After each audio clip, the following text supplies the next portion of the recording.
தனித்தமிழ் உறவுகளுக்கு வணக்கம். நான் உங்கள் அன்பு தம்பி மசே ஸ்டாலின் பாரதி.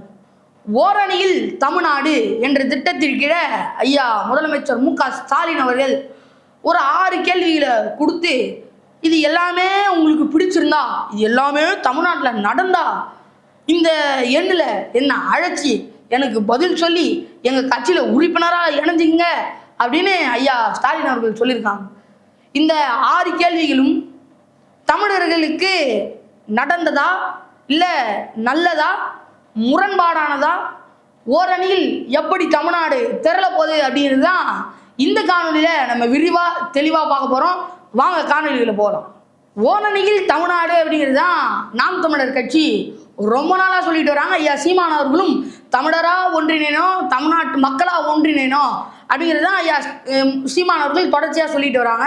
அதுவும் எப்படி அப்படின்னு பார்த்தீங்கன்னா, மொழி கூட்டல் இனம் கூட்டல் உணர்வு அப்படிங்கிறதால இணையணும், தமிழராக இணையணும், மொழி கூட்டல் இனம் கூட்டல் உணர்வு கூட்டல் மொழி தமிழர் அப்படின்னு நம்ம இணையணும் அப்படின்னு ஐயா சீமான் அவர்கள் சொல்கிறாங்க. ஆனால் ஐயா ஸ்டாலின் அவர்கள் அதை பார்த்துட்டு நம்ம எல்லாரும் ஓரணியில் தமிழ்நாடா திராவிடராக இணையணும்னாங்க. ஓரணியில் தமிழ்நாடா நினைஞ்சா பரவாயில்ல, சாதி மதங்களை விட்டுட்டு ஓரிணையில் தமிழ்நாடுன்னு சொல்லிட்டு திராவிடரா சாதிக்குள்ள மதமுக்குள்ள இணைஞ்சாதான் ரொம்ப தவறு. ஐயா ஸ்டாலின் அவர்கள் அப்படிதான் நம்மளை இணைக்க பார்க்குறாரு. இந்த 6 கேள்வி கேட்டிருக்காங்க இல்லையா, அந்த கேள்வி என்னென்ன அப்படிங்கிறத தெளிவாக பார்க்கலாம் வாங்க. முக்கியமானது என்னன்னா, ஐயா ஸ்டாலின் அவர்கள் மண்ணை காப்பாற்ற வேண்டுமா அப்படின்னு ஒரு கேள்வி கேட்டார். எந்த மண்ணை காப்பாற்ற போறீங்க? தமிழ்நாட்டிலேருந்து மலையை வெட்டி வெட்டி வெட்டி எம்சாண்ட் ஆக்கி எடுத்துகிட்டு போகிறீங்களே, கேரளாக்குள்ளே எடுத்துகிட்டு போகிறீங்களே அந்த மண்ணா, இல்லை ஆற்று ஓரமாக இருக்க ஆற்று மணலை எடுத்துகிட்டு போய் விற்கிறீங்களே அந்த மண்ணா? எந்த மண்ணை காப்பாற்ற போகிறீங்க? நீங்கள் மண் எல்லாத்தையும் திருட விட்டுட்டு குப்பையை வாங்கிட்டு கன்னியாகுமரியில் போட வைக்கிறவர் நீங்கள் குப்பையை தானே காப்பாற்றுவீங்க. இதே எப்போ வந்துச்சு உங்களுக்கு இந்த பழக்கம்லாம்? நீங்கள் குப்பையை காப்பாற்றுற ஆள் தானே, மண்ணை எப்படி காப்பாற்றுவீங்க? உங்களை எப்படி மண் காப்பாற்றுறது நம்புறது? நீங்கள் கேரளாவில் வர மருத்துவ கழிவுகளும் குழந்தைங்க போன பேம்பஸ் இருக்கிற கழிவுகளும் இதெல்லாம் தான் நீங்கள் காப்பாற்றுவீங்க. வெறி நாய்களை கேரளாலேருந்து எடுத்துகிட்டு வந்து விடுவாங்க. வெறி நாய்கள், அந்த மண்ணை சார்ந்த நாய்கள் விடுவாங்க, அதை காப்பாற்றுவீங்க. நீங்கள் மண்ணெல்லாம் காப்பாற்றவே மாட்டீங்க. மக்களே நம்பிடாதீங்க, எல்லா மண்ணையும் திருடி விற்பாங்களே தவிர காப்பாற்றவே மாட்டாங்க. அதாவது இப்போ 2வது கேள்வி நம்ம படிப்போம்.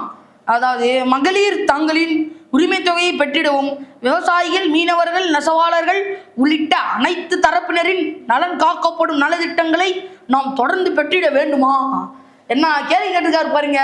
கம்பி கட்டுற கேள்வியெல்லாம் அடிச்சு விட்டுருக்காருங்க. இவர் மகளிர் உரிமை தொகை எல்லாருக்கும் கொடுக்க போறாராம். அனைவருக்கும் நீங்கள் எல்லா மகளிருக்கும் கொடுக்க போறோம் அப்படின்னீங்க. கொஞ்ச நாள் கழிச்சு அனைத்து தகுதி உடைய பெண்கள்ப்பா அப்படின்னீங்க. ஏன் பெண்கள்னு தகுதி வேணுமா அப்படின்னு நம்ம ஒரு கேள்வி எழுப்பணும். தகுதி உடைய பெண்கள் நீங்கள் சரி, அதுவும் விட்டுருங்க. அந்த தகுதியுடைய எல்லா பெண்களுக்கும் தரப்போகிறோம் அப்படின்னு சொன்னீங்க. 10 தடவைக்கு மேலே தரப்போகிறோன்னு உதவி தான் பரப்பினீங்களே தவிர தந்தா மாதிரி நான் என் கண்ணில் பார்க்கவே இல்லைங்க ஐயா முதல்வர் ஐயா. அது மட்டும் இல்லாமல் மீனவர் பிரச்சனை, இவர் மீனவர் பிரச்சனையை காக்க போகிறாராம். நீங்கள் லெட்டர் தானே எழுதுவீங்க, இது என்ன புது பழக்கம்? நீங்கள் மீனவரை காப்பாற்ற போகிறீங்க.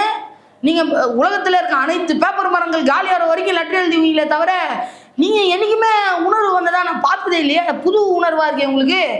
சீமானவர்கள் சொல்கிற அனைத்து விடயங்களையும் ஒவ்வொன்றா பார்த்து செய்கிறவர் நீங்கள். நாம் தமிழர் கட்சி சட்டவரைவில் இருக்க எல்லா விடயத்தையும் பார்த்து பேசுகிறவர், காப்பி அடிக்கிறவர் நீங்கள். ஐயா சீமானவர்கள் பல தடவை சொல்லியிருக்காரு, நாளோறும் ஒரு மீனவனை அடிச்சு கொள்றாங்க, 40 எம்பியும் ரிசைன் பண்ணுவேன் மிரட்டு, ஒரு சும்மா பேசு தானா செய்வான் பாரு அப்படின்னு ஐயா முதல்வர் சீமானவர்கள் பல தடவை சொல்லியிருக்காங்க. சீமானவர்கள் பேசுகிற எல்லாத்தையும் செய்கிற நீங்கள் இதையும் செய்யல. ஏன்னா உங்களுக்கு தமிழர் மேலே அக்கறை இல்லை, அவருக்கு இருக்கு. நல்ல சூப்பர் உருட்டா இருக்குல்ல, கம்பி கட்டுற கதையெல்லாம் எடுத்து அடிச்சு விட்றான்ற கதையாக இருக்குது. 3வது கதை என்னங்கிறத பார்த்துருவோம்.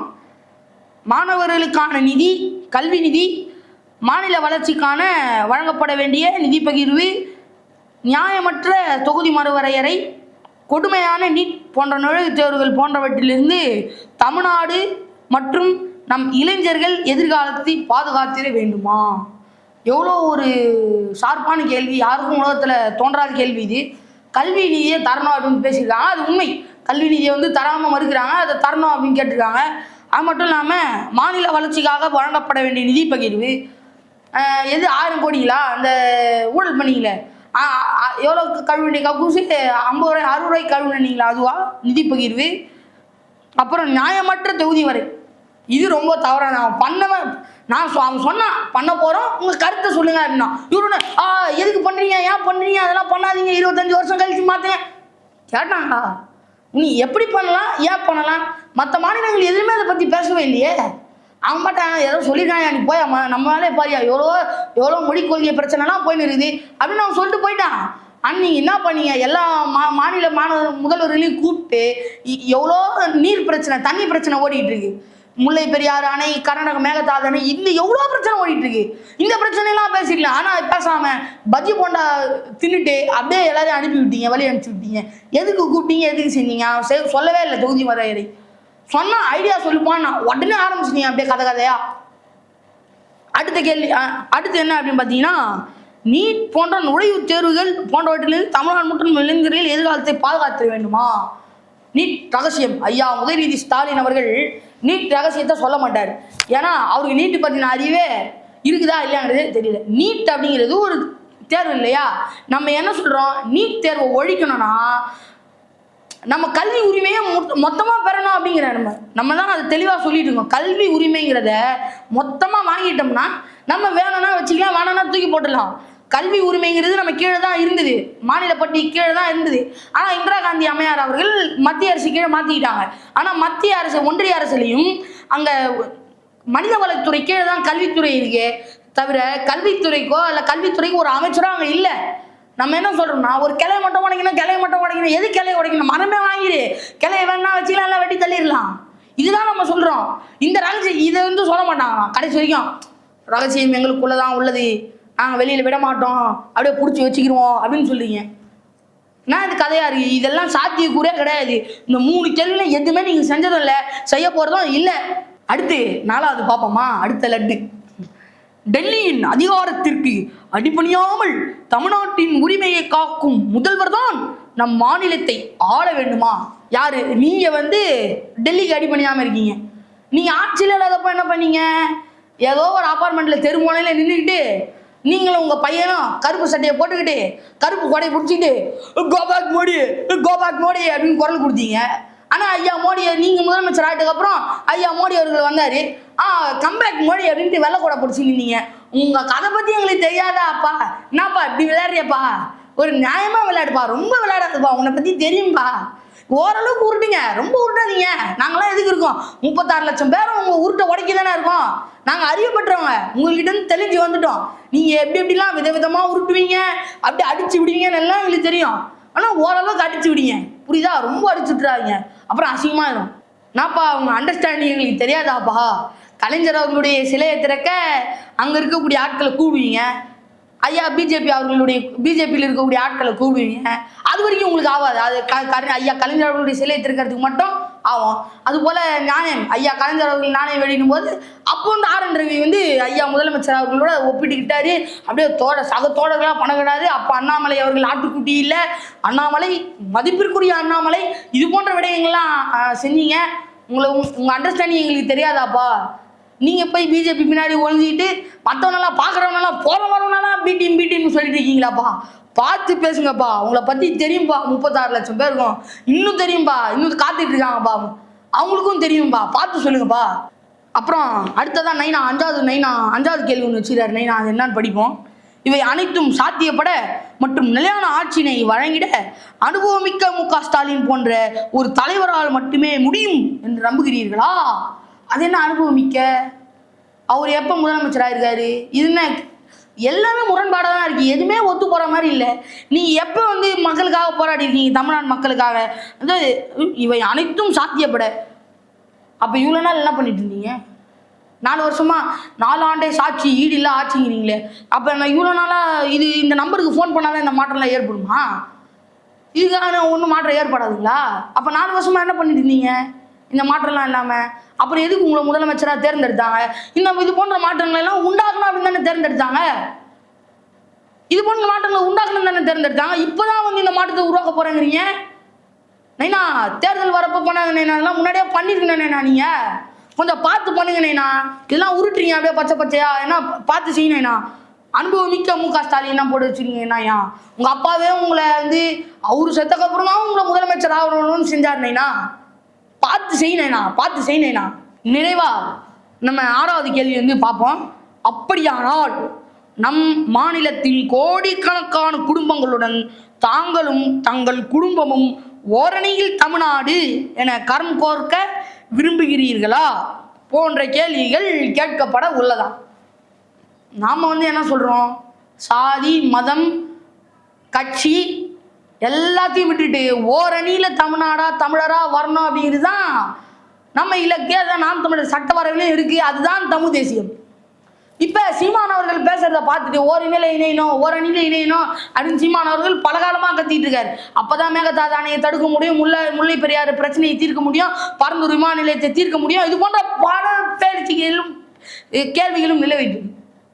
ஆனா ஐயா சீமான் அவர்கள் பேசுறத பார்த்துட்டு இப்ப வந்து ஓரணியில் தமிழ்நாடு அப்படின்னா, அப்ப இவ்வளவு நாள இந்த பிரச்சனையை தீர்க்கிறதுக்கு நீங்க எந்த நடவடிக்கையும் செய்யலையா? அப்ப இவ்வளவு நாள நீங்க தமிழர்களை பிரிச்சு விட்டீங்களா? பிரிவினைவாதிகளா பாத்தீங்களா? பிரிச்சு விடுற வேலையை தான் பார்த்துட்டீங்க, இணைக்கிற வேலையை பார்க்கலையா? திடீர்னு 4 வருஷம் கழிச்சு ஓரணியில் தமிழ்நாடுனா முதலே வந்திருக்கணும். விடியல் தரின உருட்டினப்பவே ஓரணியில் தமிழ்நாடு உருட்டினா கூட பரவாயில்ல, சரி ஏதோ சொல்றாருப்பா அப்படின்னு பார்த்துக்கலாம். இப்போ வந்துட்டு 4 வருஷம் முடிச்சுட்டு ஓரணியில் தமிழ்நாடு அப்படின்னா நைனா வந்து தேர்தல் வர்றதுக்காக இந்த மாதிரியான உருட்டுகளை நைனா தொடர்ச்சியாக உருட்டிட்டு இருக்காரு. பல வகையான உருட்டுகளை நம்ம பார்த்துக்கிட்டு தான், பல வகையான பொய். ஸ்டாலின் அதை செஞ்சுட்டு ஆப்பிரிக்கா மக்கள் எங்களை பாராட்டினார்கள், சாட்டை துறை முருகன் கள்ள இப்போ நீங்களே பார்த்தீங்கன்னா தெரியும், அந்த அளவுக்கு கேவலமாக பண்ணிட்டு இருக்காங்க. நாங்கள் நாம் தமிழர் கட்சியில் இருக்கக்கூடிய அனைவரும் ஓரணியில் தமிழ்நாடு அப்படி என்னன்னா சாதி மதம் எல்லாத்தையும் விட்டுட்டு நாம் தமிழரா, அதாவது நம்ம அனைவரும் தமிழரா ஒன்றிணையணும், ஓரணியில் கை கோர்க்கணும் அப்படிங்கிறது எங்களுடைய கனவு. உங்களுடைய கனவு அப்படி என்ன அப்படின்னு பார்த்தீங்கன்னா, ஓரணியில் தமிழ்நாடு அப்படின்னா இருக்கக்கூடிய சந்து பொந்தில் இருக்கக்கூடிய அனைத்து கட்சிகளையும் ஓரணியில் இழுத்து வந்து நீங்க தூங்கும் போதும் உங்க பின்னாடி இருக்கிறாங்களே ஐயா திருமாவளவன் அவர்கள், இது போன்ற பல கட்சிகள் இருக்கு இல்லையா, அவங்க எல்லா தலைவரையும் நீங்க காலை கட்டிட்டு இது எங்க ஓடி போற, நான் கயிறு கட்டிக்கிறேன் காலில், நீங்களாம் நான் தூங்கும் போது ஓடி போயிட்டீங்கன்னா நான் என்ன பண்றது அப்படின்னு சொல்றீங்க இல்லையா. அதனால இன்னும் ஐயா ஸ்டாலின் அவர்கள் ஓரணியில் தமிழ்நாடுனா இன்னும் தேடுங்க, நல்லா தேடுங்க, தமிழ்நாட்டில் வலை வீசி தேடுங்க. இன்னும் என்னென்ன சந்து பொந்து கட்சியெலாம் இருக்கோ எல்லாத்தையும் கூப்பிட்டு வரலாறு காணாத கூட்டணி அமைங்க, ஒரு 75 கட்சி கூட்டணி வச்சு அப்படியே உங்க தமிழ்நாடே வெற்றி பெற்றுங்க. அதுதான் ஓரணியில் தமிழ்நாடு. ஒரு தொலைக்காட்சியில் போடுவாங்க இல்லையா, இந்திய தொலைக்காட்சிகளில் முதல் முறையாக நம்ம ஐயா ஸ்டாலின் அவர்களுக்கு இந்திய வரலாற்றில் முதல் முறையாக வரலாறு காணாத கூட்டணி ஆக நாங்கள் தமிழ்நாடு வெற்றி வர போகிறோம் அப்படின்னு ஐயா ஸ்டாலின் அவர்கள் பெருமையாக பேசுவார். அந்த அளவுக்கு நீங்கள் உங்கள் திமுகவை வளர்த்து எடுத்துட்டு வாங்க. ஆனந்த வினையில் நான் பேசுகிறேன். மறுபடியும் உங்களுக்கு வந்து அந்த காலத்தில் போட்டாங்க இல்லையா, அண்ணா அவர்களுக்கு போட்டாங்க இல்லையா, அதே மாதிரி நீங்கள் 75 கூட்டணி வைங்க, அதுக்கு வாழ்த்துக்கள். நான் அவங்க கிட்ட கெஞ்சி, ஐயா ஸ்டாலின் அவர்கள் எவ்வளோ கஷ்டப்பட்டு இவ்வளோ கட்சி கூட கூட்டணி வச்சிருக்காரு, தயவு செஞ்சு அவர் 75 கழுதியில் கோட்டைக்கு போகிற மாதிரி ஒரு படத்தை போடுங்க அப்படின்னு நான் கெஞ்சி கேட்குறேன், போட வைக்கிறேன். உங்களுக்கு நான் பப்ளிசிட்டிலாம் பண்ணி கொடுக்குறேன், சரிங்களா?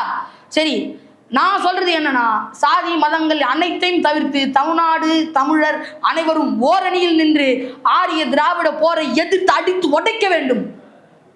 ஆரியம் திராவிடம் எதிர்ப்பால் தமிழ் தேசியம், நாம் அனைவரும் தமிழராய் நின்று ஆரியத்தையும் திராவிடத்தையும் கலங்கடிக்க செய்வோம். ஓரணியில் நிற்போம். ஸ்டாலின் அவர்களால் அல்ல, நாம் தமிழராய் நிற்போம். நன்றி, வணக்கம்.